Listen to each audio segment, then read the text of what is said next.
On this episode of ResiWeek, we look at a new Bluetooth device from Logitech. Also talk about the CEDIA Market Expansion Survey. All that and more next on ResiWeek. The network for the AV industry. What are you listening to? This is AV. This is AVNation. This is AVNation.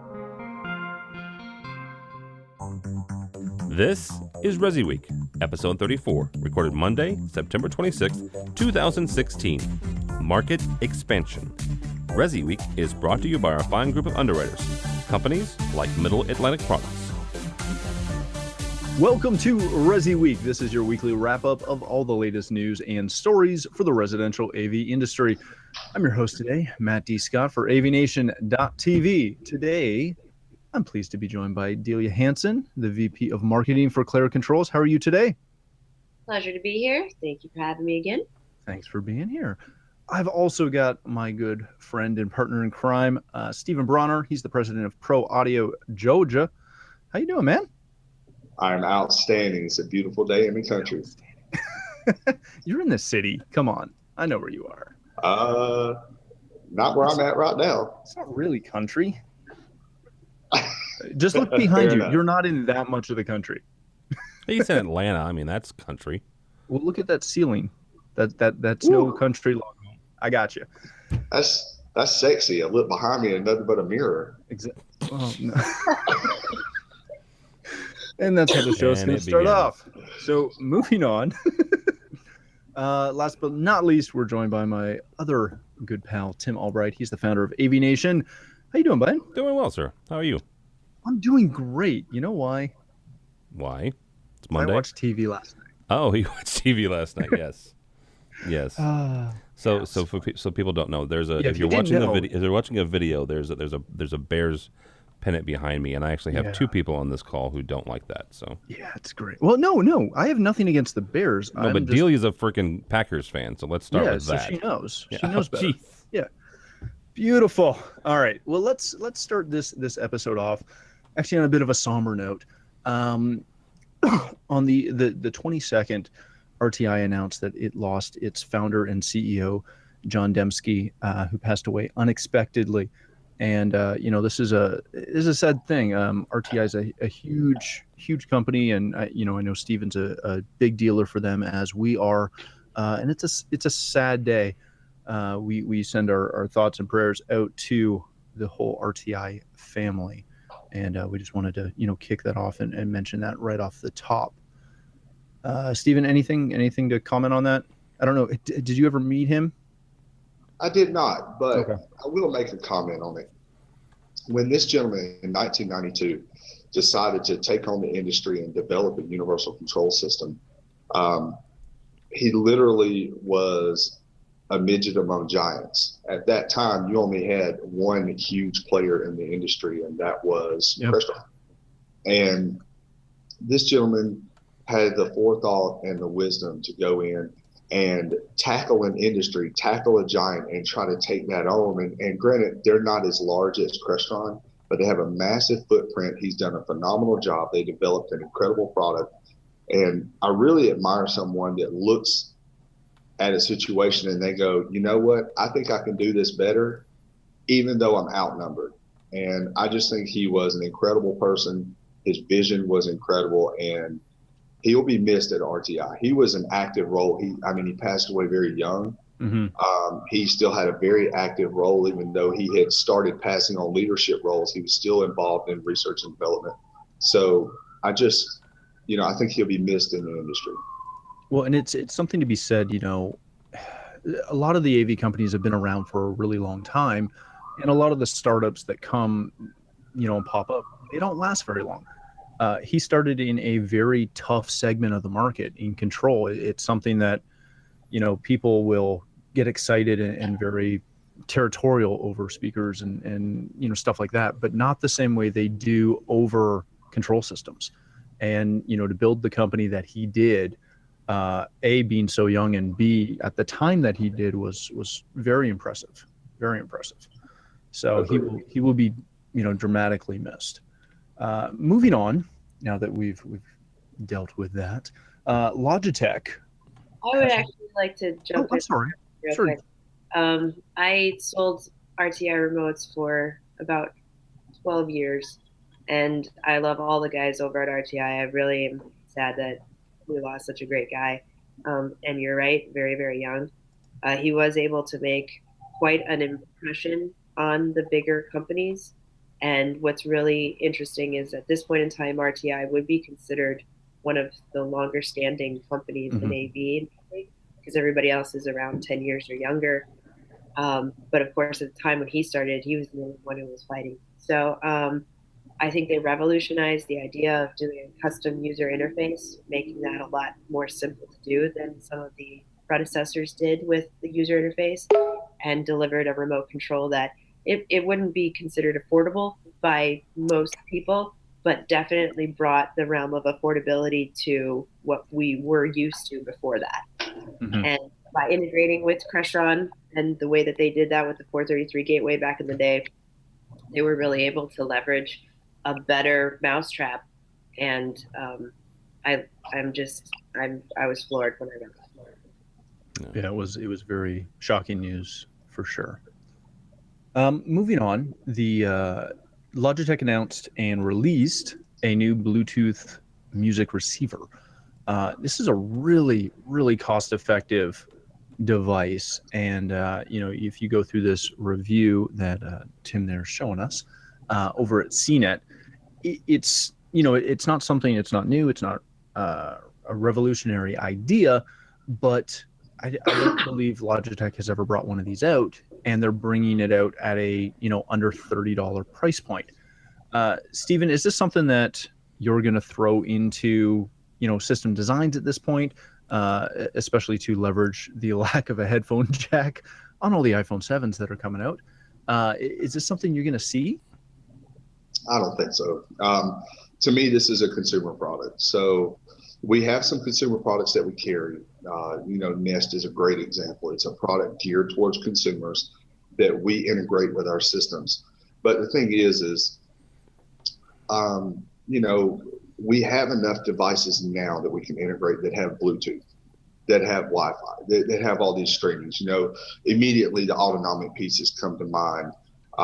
You start talking price point at that point. Well, you are talking about another price point, but the problem, and I've had this conversation before, I feel like that if we start chasing that bottom dollar, then we'll never get better products. We'll just get other products.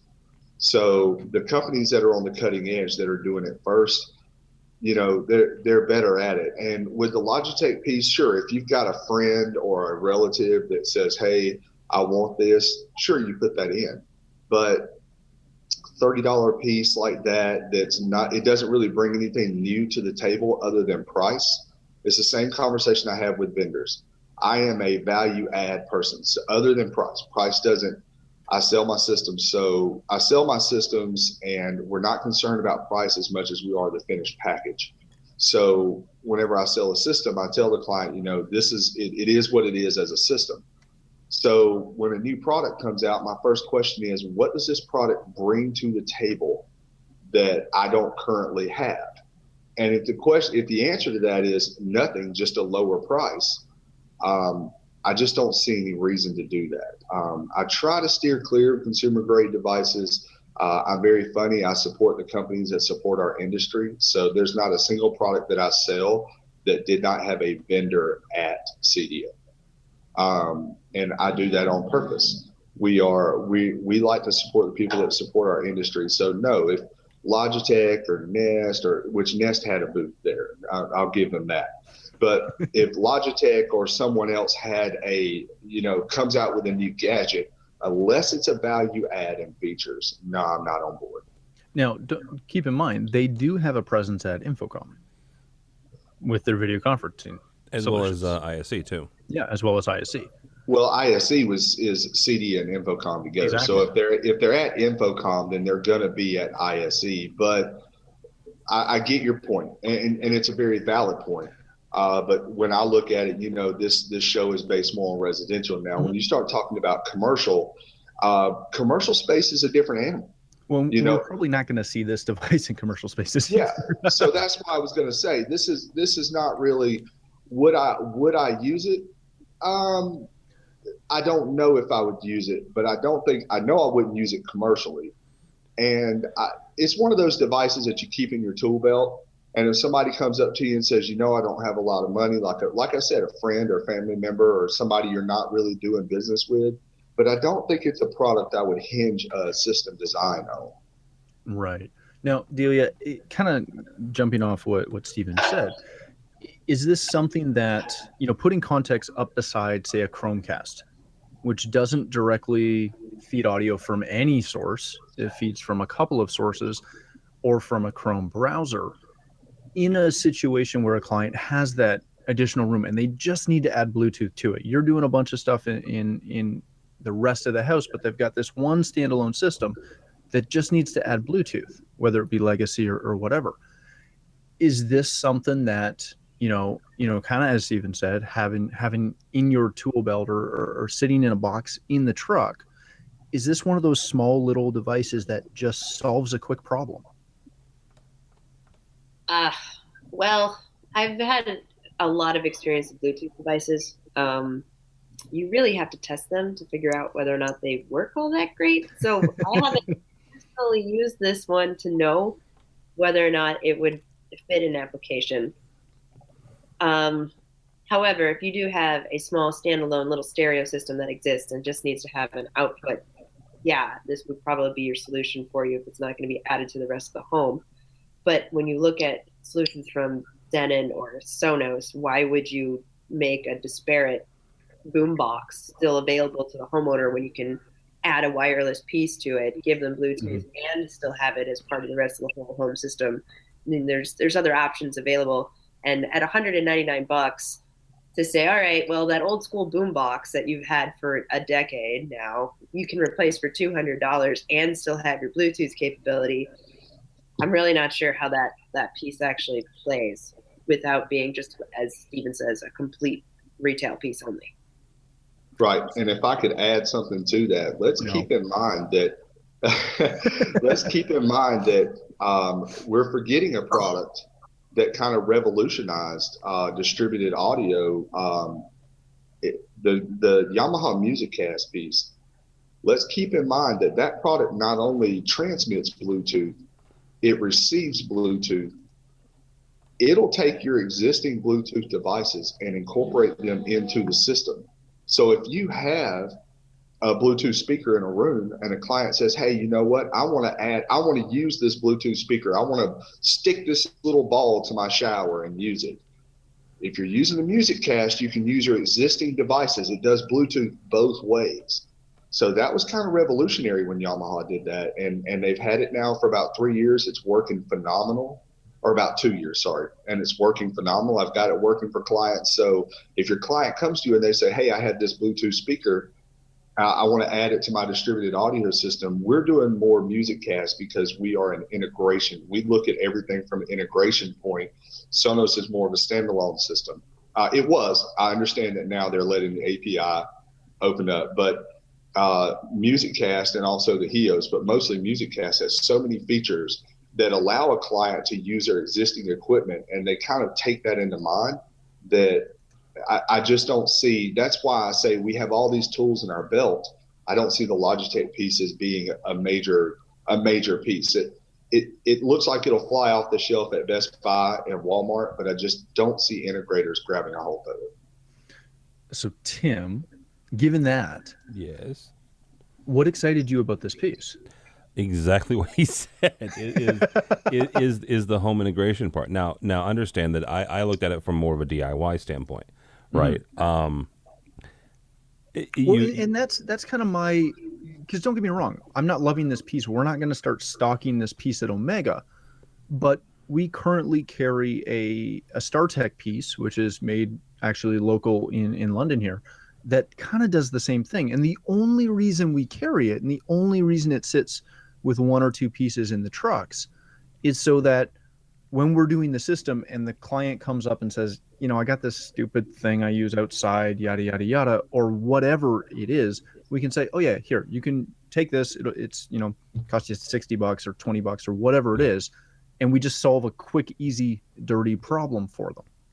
Yeah, and there was two aspects of it. One of it is as we're doing our own homes, right? This is a quick and easy way to add to a head. Going in my house. Well, but it could though, right? I mean, if you don't know Sonos or don't like Sonos for whatever reason, and you need to add something quick and easy, and for $30, it's worth keeping on the track. Hold on, we're gonna have to get Steven some sweet tea because I messed him up with that one. That's all right. And you had to say sweet tea because he's from Georgia. I did. I know him.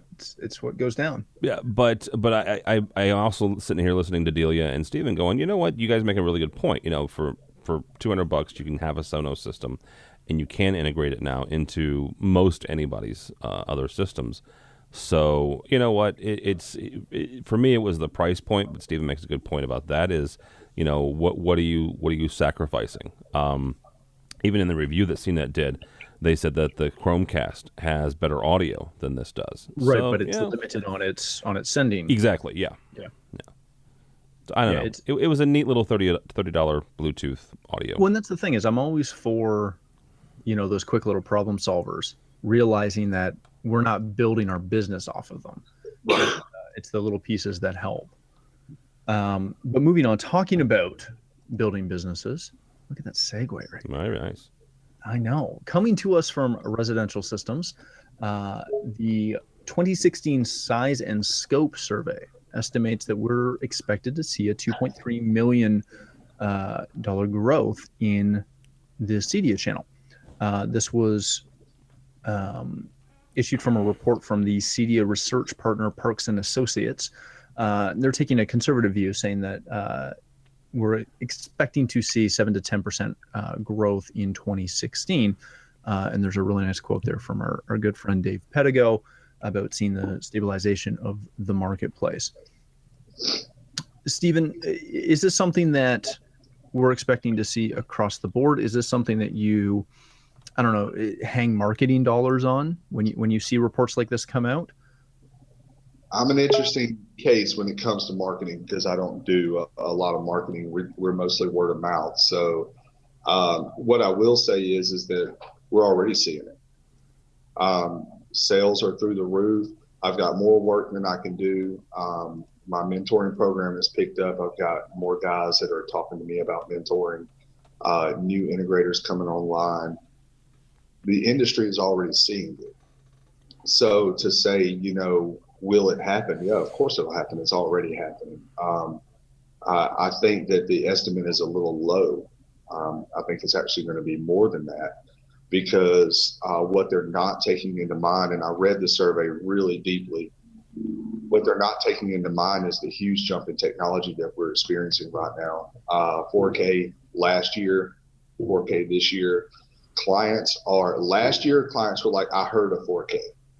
This year, clients are saying, I'm interested in it. Tell me about it. For the rest of this year and the first of next year, it's going to be give me 4K. Mm-hmm. That's it. So when you start talking about that, now you're cutting your upgrade cycle short. So instead of a client upgrading every 4 to 6 years, now they're calling me going, hey, I know we just put these TVs in a couple of years ago, but I've got at least 2 rooms that I really want to do 4K in. So we're putting in the DirecTV 4K boxes. We're putting in the Sony 4K players. We're doing the things that it takes, building 4K theaters with the Sony projectors. So what I'm seeing is that because of the technology advancement, not necessarily because of the economy number, I think they nailed, but I think because of the advancement, the, HDR and the audio side, 4K and the video side, clients are hearing these things and they want it. They want it. They see the quality. They're walking into these stores. They're seeing the picture quality. They're calling me. They're asking for these things. So, like the old sales thing go, you sell yourself. The equipment will sell itself. You have to sell you. Mm-hmm. Well, in this case, they're calling you up and the equipment is selling itself and you don't have to sell anything. You just walk in and change it out, do the infrastructure changes you have to do to handle the signal. So I think they're right. Like I said, but I think the number may be a little low because they're not taking into mind the technology advances. Very good. Now, Delia, as you guys are looking at supporting your dealer base, Given that one of the key findings was that control system installs are on the rise, I think it specifically said that 88% of AV installers are installing whole home controls, and they're seeing a jump from 25 installs in 2015 to an expectation for a minimum of 30 installs this year. Is this something that A, you guys are seeing, and B, is this something that you market towards? Do you use reports like this in your marketing, both to dealers and your marketing to support dealers? A little bit, but in a little bit of a different way. So I agree with the report findings. I think they're slightly low. I agree with Steven. I think they're a little lower than they really should be. It's probably about three and a quarter, maybe 3.5 instead of 2. But what Claire's tried to do is help bridge the gap between the existing whole home system and what that is considered today and the mainstream. Because even with this, I think that's why the growth isn't quite as high as it has been with not whole home. And we're looking at trying to get dealers to 200 installations a year or so. I enjoy the increase going from 20 to 30. That's great.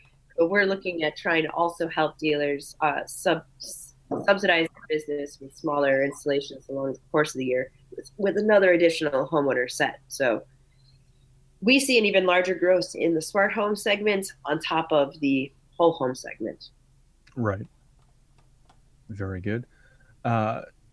Tim, is this something where we're just going to continue to see an increase over the next couple of years, bearing, catastrophic U.S. economy figures coming out, with the rise? Delia wants to answer this one. With the rise of not only DIY but also specifically the IoT and the smart home stuff. Well, I'll let Delia answer first, and then I'll answer after her. I think the economy has a large part to do with this. People are comfortable with the idea of technology, feel safe. They are in a spending mode right now, especially in the segment of the whole home automation sector. So yes, completely. If there's a catastrophic event, well, and that's so. I'm gonna, just because that's kind of where we're headed. Depending on, and I hate to do this, but depending on the election. No. Depending on the election, going into an election year, you always see changes, especially in the U.S., specifically economy-wise. Is this something that dealers should be aware of?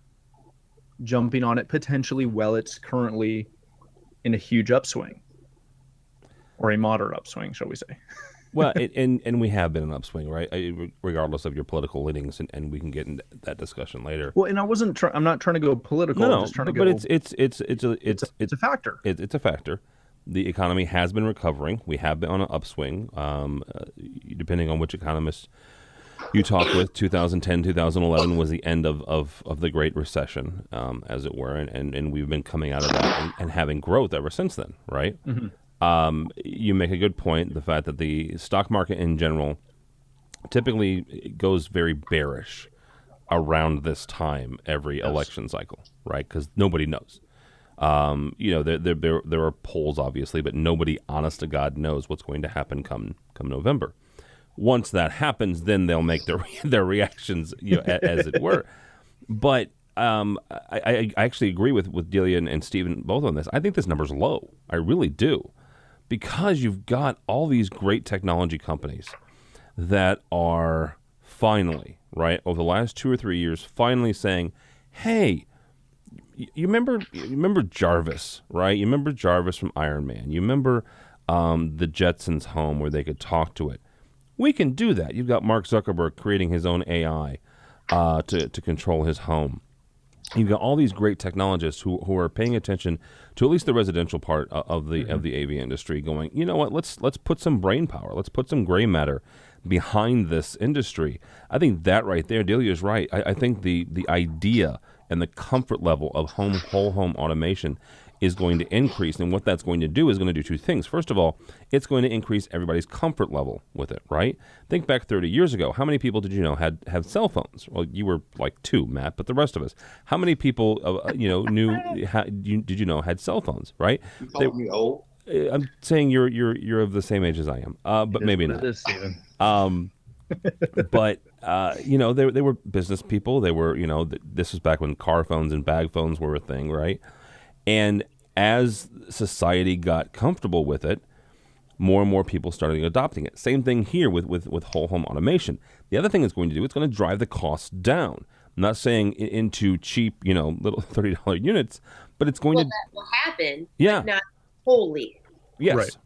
But it will make it more affordable for the average American, home to have some form of automation. That honestly is why I was so incredibly impressed and so excited about the Amazon Echo integration. It wasn't because it was Echo, and it wasn't because it was voice control. Yes, there was a segment of that.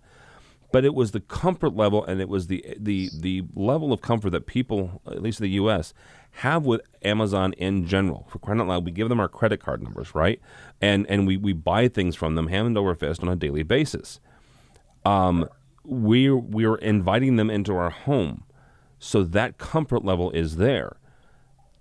It's a small step from there to controlling things. And the idea that whole home automation and home automation in general being in the midsection, the middle market, is very exciting to me as a potential revenue growth for integrators as well as the industry as a whole. Well, and as Steven said, it's really the availability and the immense speed at which technology keeps evolving. So as people become, kind of more and more comfortable with all of this, it's making it much, much easier for the homeowner and the user to get involved and jump on board, which is why we're seeing the growth. Yeah. Well, if I could interject here, you look at the Alexa voice control through the Echo and the Dot and other devices. We were speaking about RTI earlier, and they're always on the cutting edge. It's interesting that they get overlooked sometimes by major integrators. RTI was the first one to have full two-way integration with Apple TV. And as far as I know, and I could be wrong, but I think RTI was the first one to have Alexa integration native. So I know Control4 announced at CEDIA this year that they had native Amazon Echo integration where you could, talk and you didn't have to say, Alexa, tell Lutron to turn on the lights. With RTI, it's the same thing. It's and they've had that since July, June-ish. And Control4 announced it at CEDIA that they had it. These control systems are looking at these retail level, these consumer grade products, and they're going, hey, this is it. This is what we're using. This is part of our industry now. Let's don't exclude these devices. I remember 5-10 years ago, if you were a consumer grade device trying to crack the CEDIA channel, you might as well hang it up. You were wasting your money. Now your consumer grade devices, you had Google Chromecast had a booth at CEDIA. Yep. Nest had a booth at CEDIA. That other devices, they're all consumer grade devices. They're in our shows. They're there. And what's neat is that they're not stuck in a corner somewhere with everybody having their nose turned up at them. Not one time did I walk by the Google booth and not see people in there. People want to know. They want to know what's going on. Same thing for Amazon, the Echo devices. So what's driving that though? Is that are integrators going that route? Oh yeah. Hold on. But are they going that route because they are interested in the tech and they're excited about the tech, or are they going that route because their clients keep saying, hey, I really want this Nest plugged in. I really want this Nest to work. I want this drop can to work. I want this deadbolt that I bought at Home Depot to connect to my system and go, to lock when I hit my good night button.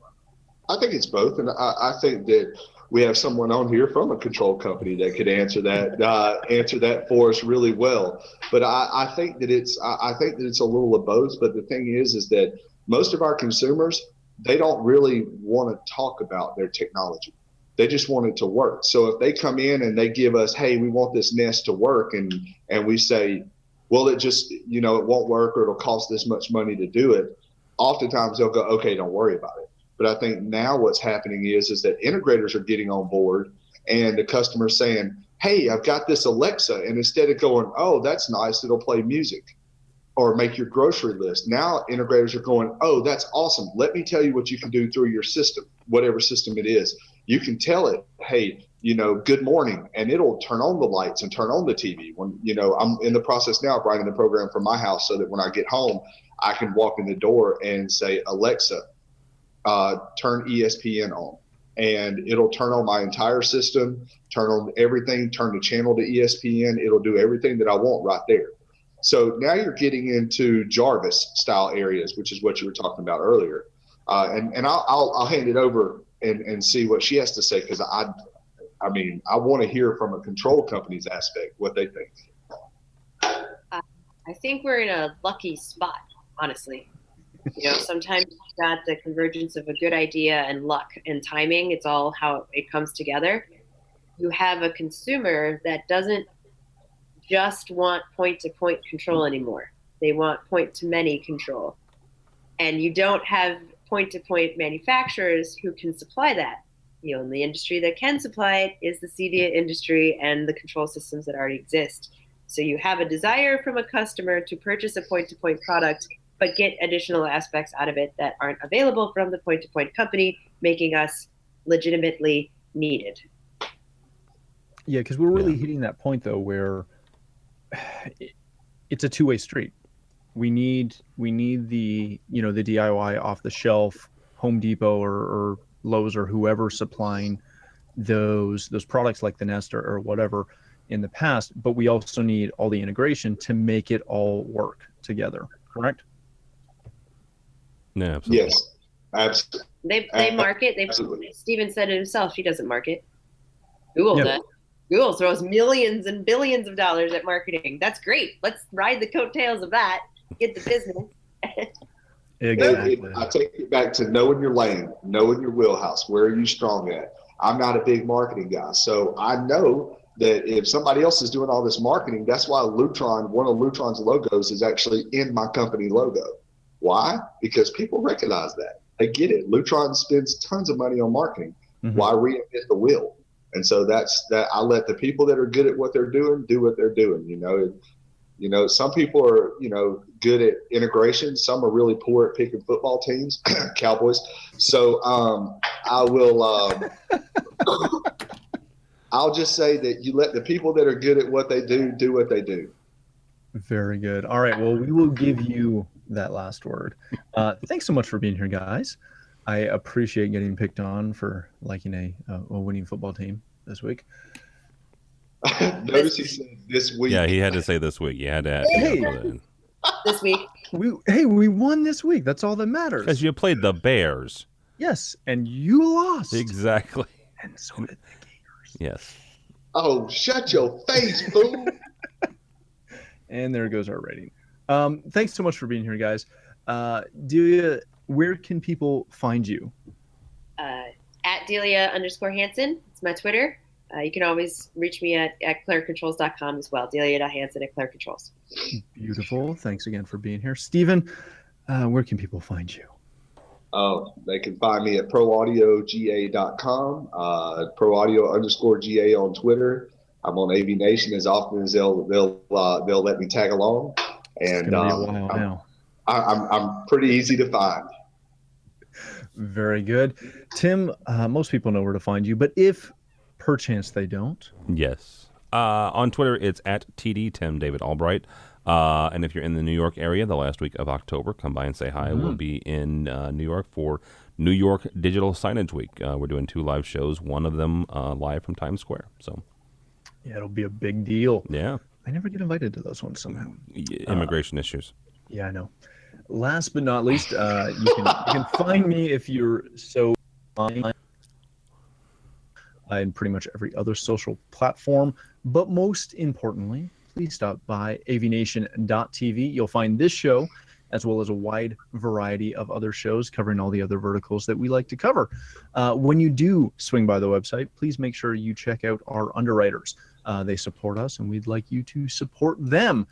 Thanks again for being here. That's all the time we have for ResiWeek.